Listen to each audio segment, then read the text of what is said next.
Nesta apresentação vou fazer a introdução aos espaços vetoriais e eu começo por falar da definição, a definição de espaço vetorial, ok? Vamos então considerar um conjunto que vamos chamar aqui de E maiúsculo, ok? É um conjunto não vazio e vamos considerar também K um corpo. Bom, já que estamos aqui a falar de corpo, vamos, antes de avançar para a definição de espaço vetorial, relembrar alguma coisa sobre corpo. É que nós já estamos habituados a trabalhamos usualmente com um corpo muito conhecido. Então, se este K fosse igual a R, nós tínhamos aqui um corpo. Temos um corpo quando consideramos uma estrutura algébrica, que eu vou agora aqui escrever, munida, portanto, o conjunto dos números reais, munido aqui de duas operações, a operação adição e a operação multiplicação, tal e qual a estamos habituados a ver, portanto, nos números reais. Portanto, a adição estou a representar aqui por esta cruz e a multiplicação estou a representar por este pontinho, ok? Portanto, esta estrutura algébrica é corpo. E é corpo porquê? Relembrando muito rapidamente, porque o objetivo agora é estudar espaços vetoriais, ok? Mas é corpo porque, em primeiro lugar, porque é fechado para estas operações. Ou seja, no conjunto dos números reais, se eu adicionar dois elementos de R, o resultado que obtenho continua a ser um elemento de R. Mas também, se eu multiplicar dois elementos de R, continua também a dar como resultado um elemento de R. E isso terá sempre de acontecer, ok? Para além disso, tem ainda de verificar algumas propriedades. Tem de verificar a comutatividade da adição e da multiplicação também. Por exemplo, 2 mais 3 é igual a 3 mais 2 e 2 vezes 3 também é igual a 3 vezes 2. Tem que verificar a propriedade associativa, quer da multiplicação, quer da adição. Tem de existir um elemento neutro da adição e também da multiplicação. O elemento neutro da adição, falando dos números reais, é o 0, não é? 2 mais 0 dá 2, é o elemento neutro. Na multiplicação, o elemento neutro é a unidade, 2 vezes 1 dá 2, o elemento neutro aí é o 1, ok? E também tem de existir um simétrico relativamente à adição e tem de existir também um inverso relativamente à multiplicação. E nestas condições, então estamos a falar de um corpo, ok? O conjunto dos números reais pode ser útil para nós às vezes tentarmos até visualizar algumas das propriedades que vamos aqui aprender para garantir que é espaço vetorial. Se estivermos a pensar no conjunto dos números reais, pode ajudar a entendê-las, ok? Mas não tem de ser este K, não tem de ser só o conjunto dos números reais, e este também não é, usualmente até não é o conjunto também dos números reais, ok? Bom, vamos então ver o que é que temos de considerar mais agora para avançar aqui nos espaços vetoriais. Temos de ver então o seguinte, vamos considerar definidas em E, ok? Duas operações definidas no conjunto E, que à partida está aqui a ser candidato a ser espaço vetorial, mas não sabemos ainda se será ou não, ou melhor, vamos ver o que é que temos de garantir para que este conjunto não vazio que estamos a considerar seja um espaço vetorial, ok? Então, em primeiro lugar, temos de ter duas operações. Uma delas é a adição, que vamos chamar aqui de adição interna, e vamos representar por este mais, mas com um círculozinho à volta. Este círculozinho à volta é apenas para fazer a diferença da adição usual em reais, porque esta adição que estamos aqui a definir no conjunto E não tem de ser a mesma, ok? Não tem de ser aquela adição usual que trabalhamos em R, porque, reparem, esta situação, o conjunto E não tem que ter elementos reais. O conjunto E, os elementos do conjunto E podem ser, por exemplo, vetores, podem ser matrizes, podem ser polinómios, ok? E por isso a adição que estamos aqui a definir, ela tem de estar definida em cada exercício para sabermos se é espaço vetorial ou não, ou podem-nos pedir para a definir, não é? É uma adição com esses elementos e por isso é uma adição diferente, é uma adição definida aqui no conjunto E, ok? Que terá de verificar isto, terá de ser fechada. Ou seja, se tivermos quaisquer dois elementos de E, se os adicionarmos nesta adição, também continua a pertencer ao conjunto E, o resultado dessa adição, ok? Por isso é que se diz adição interna. Bom, temos também de ter definida uma multiplicação. Neste caso chamamos multiplicação externa, vamos já perceber o porquê. Também temos aqui um círculozinho à volta do vezes, precisamente porque esta multiplicação também é uma multiplicação que está definida em E. Depende dos elementos de E, ok? Não é a tradicional multiplicação dos números reais que estamos que conhecemos. Pode ser também, mas não tem de ser, pode ser outra. Por isso é que está aqui representada com um círculozinho à volta, ok? Porquê é que dizemos que é externa? Porque reparem, agora vamos garantir o seguinte, que para qualquer alfa pertencente a K, K é o corpo, podem então imaginar, só para ajudar a perceber que este K pode ser R, não tem de ser, mas também pode ser R, também poderia ser o conjunto dos números racionais, por exemplo, o conjunto dos números complexos. Mas vamos então ter a certeza é que este alfa pertence a K. E para qualquer U pertencente a E, então, se multiplicarmos este alfa que está em K e este U que está em E, a multiplicação terá de estar também em E. Ok? E reparem que isto não é igual à situação que tínhamos anteriormente com a adição, porque na adição estávamos a adicionar dois elementos de E. E aqui estamos a multiplicar um elemento do corpo com um elemento do conjunto E. E esse resultado tem de estar também em E. Ok? Bom, e agora sim, vamos então ver o que é que ainda temos de verificar nestas operações, nesta adição e nesta multiplicação, para garantir que é espaço vetorial. Temos então o seguinte, o conjunto E é espaço vetorial sobre o corpo K, e podemos representar essa estrutura desta forma, ok? E mais vezes, se para quaisquer U, V e W pertencente a E e quaisquer alfa beta pertencente ao corpo, as operações verificam. Ou seja, estas duas operações que estamos aqui a falar agora têm de verificar uma série de propriedades que eu vou aqui enumerar, ok? E nós, nos exercícios, para ver se é espaço vetorial ou não, temos de garantir que elas todas são verificadas. Bom, então, vamos aqui, eu dividi em adição interna e multiplicação externa, precisamente porque conseguimos escrever aqui 4 para cada, ok? Pode até ser mais fácil de memorizar. Mas elas também já são conhecidas dos reais. Reparem, tem de haver a propriedade comutativa relativamente aqui à adição. Reparem só neste pormenor, quando estamos a falar de U e V, estamos a falar de elementos de E, ok? Estamos a fazer a adição no conjunto E. Então tem de ser comutativa. U mais V é igual a V mais U. Tem de ser associativa, ou seja, U mais, abrir parênteses, V mais W tem que ser igual a U mais V mais W. Ou seja, fazer primeiro a adição do V com o W e depois adicionar com o U é o mesmo que fazer primeiro a adição do U com o V e depois adicionar com o W, ok? Tem também de existir um elemento neutro muito importante, ok?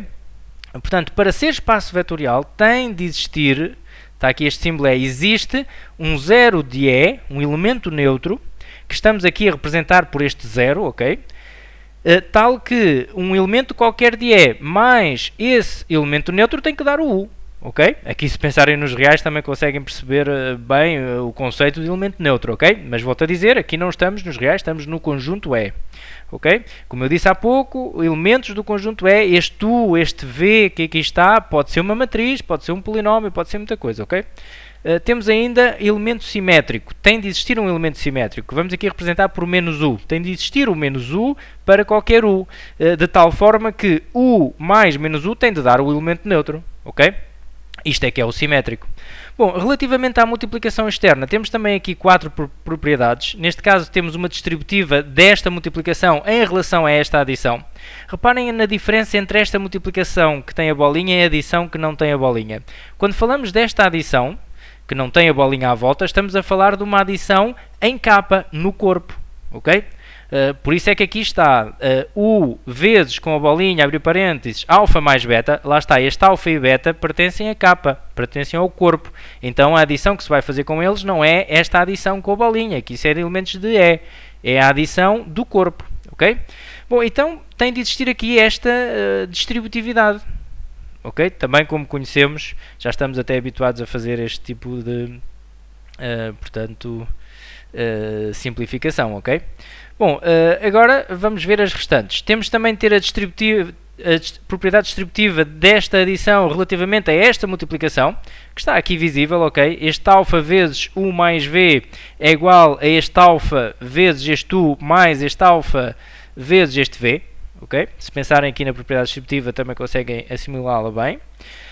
E temos uma associativa mista. Isto porquê? Vamos fazer aqui uma mista de operações entre elementos de K e elementos de E. Se tivermos, por exemplo, um elemento de K a multiplicar por um elemento de E e depois multiplicamos esse resultado por um elemento de K, então é o mesmo que multiplicar esses elementos de K primeiro, ok? Reparem que aqui ao fazer a operação com dois elementos de K já cá tenho o pontinho, ok? Estamos a falar então desta operação de vezes do corpo. E depois fazer a multiplicação com o tal elemento de E, ok? Há aqui uma associatividade. Bom, e por fim temos também de ter um elemento neutro da multiplicação externa, ou seja, tem de existir um elemento neutro que vamos aqui representar por 1 de k, de tal forma que um elemento de E vezes esse 1 tem de dar esse elemento de E. É o tal elemento neutro da multiplicação, ok? Bom, e para ser espaço vetorial, então, tudo isto tem de estar verificado. Então, para finalizar, eu vou só alertar aqui, dar mais alguma informação que podemos utilizar depois na componente prática, que é o seguinte: há os elementos que nós estamos aqui a chamar de U, V, de W, portanto, a qualquer elemento de E, nós vamos chamar vetores, ok? E vamos representar assim por uma letra minúscula, como aqui está, U, V, W. Reparem, nós vamos chamar vetores a qualquer elemento de E, mas os elementos de E, como eu disse há pouco, podem realmente ser até vetores do plano x ou y, como já aprendemos a trabalhar, mas também podem ser, então, volto a dizer, matrizes ou polinómios ou qualquer outra coisa, ok? Mas vamos sempre chamar vetores, vamos dizer que os elementos de E são vetores, ok?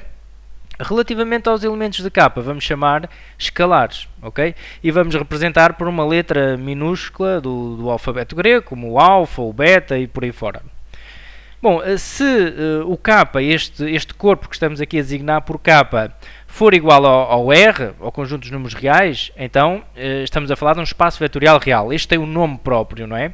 E também, se o K for igual ao conjunto dos números complexos, estamos a falar do espaço vetorial complexo. Estes dois têm nomes próprios, portanto, se isso acontecer, isto pode estar em algum enunciado, não é? Espaço vetorial real ou complexo, quer dizer que este K ou é o R ou é o C. Bom, e agora, muito importante, reparem relativamente a estas adições que eu aqui defini com o círculozinho à volta da adição e aqui da multiplicação. Eu fiz questão aqui na definição de fazer este círculozinho para dar ênfase e vos dizer que a adição não é a mesma do corpo, ok? Mas para facilitar a linguagem, nós podemos utilizar sempre os símbolos de mais e de vezes, sendo vezes o pontinho, ok? Podemos sempre utilizar este mais e este pontinho, mesmo quando estamos aqui a fazer operações com vetores, com elementos de E. Desde que tenhamos a consciência que estamos a fazer uma adição diferente, é a adição de E. Por uma questão de facilitar a escrita até, nós podemos sempre escrever U mais V em vez de U mais V com esta bolinha à volta, ok?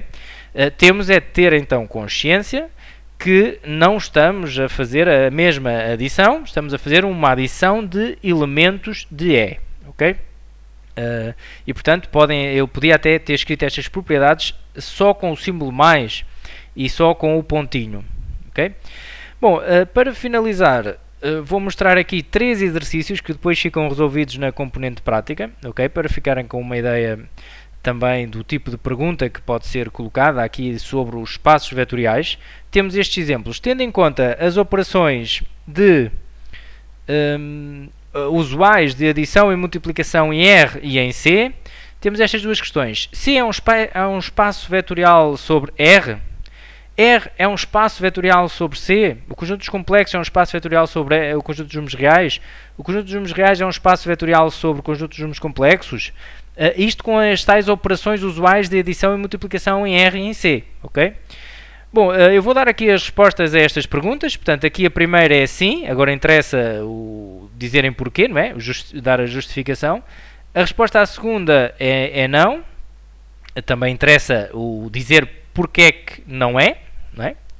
E depois temos aqui mais duas questões. Tendo em conta as operações usuais de adição de vetores no espaço e multiplicação de um vetor por um escalar, este conjunto que aqui está definido, o conjunto E, dado por os elementos do tipo x, 2x, 3x, com x pertencente a R, é espaço vetorial sobre R? Bom, a resposta aqui é também sim, e interessa agora perceberem o porquê e fazer a demonstração, não é? E na 4, diz mesmo, mostra que o conjunto V, definido por xy pertencente a R2, tal que x é maior que 0, falta aqui um 0, ok? E y é maior que 0, não é espaço vetorial sobre R. Bom, aqui já está dada mesmo, já está a dizer que não é apenas para mostrar. E nas outras também é para mostrar, ok? Eu dei só a resposta para irem pensando e fazendo, então estas questões ficam depois resolvidas aí na componente prática em explicamat.pt.